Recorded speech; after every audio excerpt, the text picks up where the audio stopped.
Hello students, अभी हम start करने जा रहे हैं क्लास 10th का मैथ्स का सारे chapters. So in this video will start with chapter number 1 which is real numbers. So हमने क्लास 9th में जो फर्स्ट चैप्टर पढ़ा था it was number systems, right. और नंबर सिस्टम्स में हमने क्या पढ़ा था? Natural numbers, whole numbers, integers, rational numbers, irrational numbers, then real numbers, right. So अब हम उसी को कंटिन्यू करते हुए रियल नंबर्स को ही थोड़ा और समझेंगे और उनकी प्रॉपर्टीज़ के बारे में पढ़ेंगे जो हमें बाकी के मैथ्स के कॉन्सेप्ट सॉल्व करने में हेल्प करेगा। सो रियल नंबर्स चैप्टर में हम मेनली दो चीज़ों के बारे में पढ़ेंगे। एक the fundamental theorem of arithmetic and Euclid's division algorithm. So हम स्टार्ट करेंगे फंडामेंटल थ्योरम ऑफ अरिथमेटिक से। फंडामेंटल थ्योरम ऑफ अरिथमेटिक से हम स्टार्ट करेंगे ये चैप्टर को। सो प्राइम नंबर्स क्या होते हैं ये सबको पता है। आपको अगर याद होगा, prime numbers are those numbers which don't have a factor other than themselves and one. So जैसे 2 है, 2 इंटू 1 ही उसका फैक्टर है। 5 है, 5 इंटू 1 लिख सकती हूँ मैं। 17 है तो 17 इंटू 1 ही लिख सकती हूँ, राइट। आपको याद है, राइट। प्राइम नंबर्स वो होते हैं जिनका खुद के और 1 के अलावा और कोई फैक्टर नहीं होता है। सो फंडामेंटल थ्योरम ऑफ अरिथमेटिक क्या कहता है?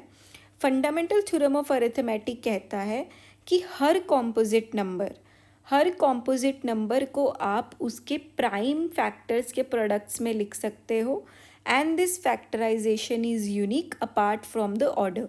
फॉर एग्जाम्पल, कि आपने कोई भी नंबर लिया, जैसे इन्होंने यहाँ पे एग्जाम्पल लिया है 32760। अब 32760 को डिवाइड कर करके इन्होंने क्या किया है, यहाँ पे आप देखोगे तो 2 से डिवाइड किया, फिर इन्होंने फिर 2 से डिवाइड किया, ऐसे डिवाइड कर करके अगर आप देखोगे तो 32760 को 2 raise to the power 3, 3 raise to the power 2, 5 multiplied by 7 multiplied by 13, ऐसे हमने रिप्रेजेंट कर दिया उसके प्राइम फैक्टर्स के पावर के फॉर्म में। और ये जो प्रोडक्ट है 2 raise to the power 3 into 3 raise to the power 2, ये यूनिक रहेगा हमेशा। हर एक नंबर के लिए this product will be unique. So this is what theorem 1.1 fundamental theorem of arithmetic states, that every composite number can be expressed as a product of primes and this factorization is unique apart from the order in which the prime factor occurs. ठीक है। सो I hope आपको समझ में आया होगा कि हर number को आप उसके प्राइम फैक्टर के प्रोडक्ट्स में लिख सकते हो and the product will be unique. So इसी के साथ हम एग्जाम्पल नंबर 1 समझते हैं। सो एग्जाम्पल नंबर 1 में उसने क्या बोला है कि कंसिडर द नंबर 4n, ठीक है, where n is a natural number, और हमें चेक करना है whether there is any value of n for which 4 raise to the power n ends with 0 digit. ठीक है। अब किसी भी नंबर को जब आप 0 से एंड करते हो तो हमें पता है कि उसके फैक्टर में 5 और 2 तो आएगा ही आएगा, क्योंकि 5 इंटू 2 क्या होता है 10। ठीक है। और ये दोनों प्राइम फैक्टर्स हैं 10 के, तो ये दोनों का तो होना उस कोई भी नंबर के प्रोडक्ट में बनता है। आप 20 ले लो, 20 का अगर हम एग्जाम्पल लें तो उसके प्राइम फैक्टर्स का प्रोडक्ट्स क्या बनेगा 5 इंटू 2 इंटू 2, है ना। तो 5 का होना तो बनता है, लेकिन जो 4 raise to the power n है वो तो सिर्फ 2 की पावर में ही लिखा जा रहा है। आप अगर देखेंगे तो 4 का पावर प्राइम फैक्टर क्या है 2, और 2 को 2 की पावर में लिखेंगे तो 4 आएगा। तो यहाँ पे 5 तो कहीं पे भी नहीं है। सो बेसिकली हम क्या बोलेंगे, there is no natural number n for which 4 raise to the power n ends with digit 0। ठीक है, बिकॉज उसको 0 में एंड होने के लिए 5 should be a factor of 4 raise to the power n। ठीक है, समझ में आया एग्जाम्पल सबको? ये थ्योरी मैं नहीं लिख रही हूँ क्योंकि ये ऑलरेडी आपकी बुक में गिवन है, सो आप यहाँ से एज इट इज़ नोट कर सकते हैं। यहाँ पे मैंने बस आपको कॉन्सेप्ट समझाने की कोशिश की है। प्रॉपरली जो हम एक्सरसाइज करेंगे तब उनका सॉल्यूशंस हम अच्छे से लिख लेंगे। सिमिलरली एग्जाम्पल नंबर अगर हम 2 समझते हैं तो आपको LCM और HCF निकालना है 6 और 20 का बाय प्राइम फैक्टराइजेशन मेथड। सो 6 को हम प्राइम फैक्टराइजेशन में ऐसे लिख सकते हैं 2 into 3, 2 raise to the power 1 और 3 रेज टू द पावर 1। और 20 को ऐसे लिख सकते हैं 2 इंटू 2 इंटू 5, या फिर 2 रेज टू द पावर 2 और 5 रेज टू द पावर 1, है ना। सो अगर अब हमें HCF निकालना है, HCF क्या होता है? Highest common factor. Highest common factor, highest common factor क्या होता है कि दो जो आपके प्राइम फैक्टराइजेशन बने उनमें सबसे एक जो चीज़ है वो कॉमन क्या है। सो यहाँ पे सिर्फ 2 ही कॉमन आ रहा है। आपको याद है HCF कैसे निकालते थे? So HCF of 6 and 20 comes out to be 2, ठीक है।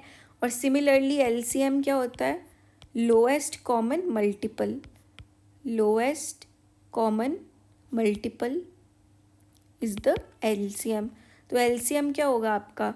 2 तो आपका कॉमन एक आ गया, फिर आपके पास एक और 2 बचा है ये वाला, फिर आपके पास ये 3 है और फिर आपके पास 5 है। तो ये आपका LCM आ गया, ठीक है। इसको मल्टीप्लाई करेंगे तो LCM में आपका प्रोडक्ट 60 आएगा।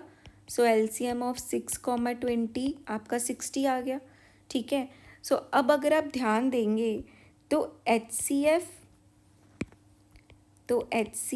Of 6, 20 multiplied by LCM of 6, 20 is equal to 6, 20, ठीक है। सो इससे हम, अगर आपको नेक्स्ट क्वेश्चंस में HCF गिवन है या LCM गिवन है 2 नंबर्स का, तो हम एक चीज़ निकाल सकते हैं। तो इससे हमें एक फॉर्मूला मिलता है कि फॉर्मूला क्या मिलता है हमें? That HCF of any 2 numbers multiplied by LCM of any 2 numbers is equal to the product of these 2 numbers। अब हम ये यूज़ करके LCM या HCF निकालेंगे जो भी हमें गिवन नहीं होगा, ठीक है। सो एग्जाम्पल 3 करेंगे इसी के साथ। इसमें आपको गिवन है that HCF of 96,404 is okay, we have to find it. So 96 के अगर हम प्राइम फैक्टर करते हैं तो क्या आएगा? 2 raise to the power 5 into 3, और 404 का करेंगे तो क्या आएगा? 2 raise to the power 2 multiplied by 101। तो हाईएस्ट कॉमन फैक्टर क्या है? 2 रेज टू द पावर 2, क्योंकि यहाँ पे वही कॉमन है आपके 2 नंबर्स के प्राइम फैक्टराइजेशन में। और हमें पता है that HCF of 96 and 404 multiplied by LCM of 96 and 404 will be 96 multiplied by 404। तो LCF का वैल्यू कितना है? 2 रेज टू द पावर 2। तो हम इसको सॉल्व करेंगे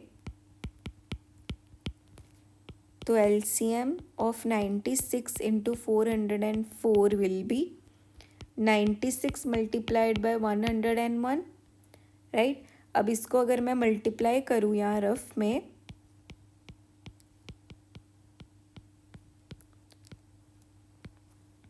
नाइन्टी सिक्स 9696 आपका LCM आ रहा है इन 2 नंबर्स का, ठीक है। सो लास्ट बस एक एग्जाम्पल 4 करते हैं, then will start with the solutions of exercise 1.1 from the next video. So HCF और LCM हमें ऑफ 6, 72, 120 निकालना है यूजिंग प्राइम फैक्टराइजेशन। सो 6 को हम लिख सकते हैं 2 इंटू 3, 72 को हम लिख सकते हैं 2 raise to the power 3, 3 raise to the power 2, और 120 को हम लिख सकते हैं 2 raise to the power 3 into 3 into 5। So highest common factor of these 3 numbers is 3 भी तीनों में कॉमन है और 2 भी, so 2 into 3 which is 6, and lowest common multiple of these 3 numbers will be 2 raised to the power 3 तो आएगा ही, so 2 हो गया। और 3 का हाईएस्ट पावर कितना है? 2, और 5 का हाईएस्ट पावर कितना है? 1, so इसको मल्टीप्लाई करके आएगा आपका 360। सो अगर अब आप देखेंगे कि हमने जब एक फॉर्मूला यूज़ किया था कि HCF of any two numbers is equal multiplied by LCM is equal to the product of those numbers. So ये 3 के केस में एप्लीकेबल नहीं है, ये आपका सिर्फ 2 नंबर्स के केसेस में एप्लीकेबल है। अगर आप 3 नंबर्स का LCF और LCM को मल्टीप्लाई करोगे तो उनका सम उन 3 नंबर्स के प्रोडक्ट के इक्वल में नहीं होगा। ये चीज़ इम्पॉर्टेंट याद रखना, ये सिर्फ 2 नंबर्स के HCF और LCM में एप्लीकेबल था। अभी नेक्स्ट वीडियो से हम करेंगे एक्सरसाइज 1.1 के एक क्वेश्चन का सोल्यूशन।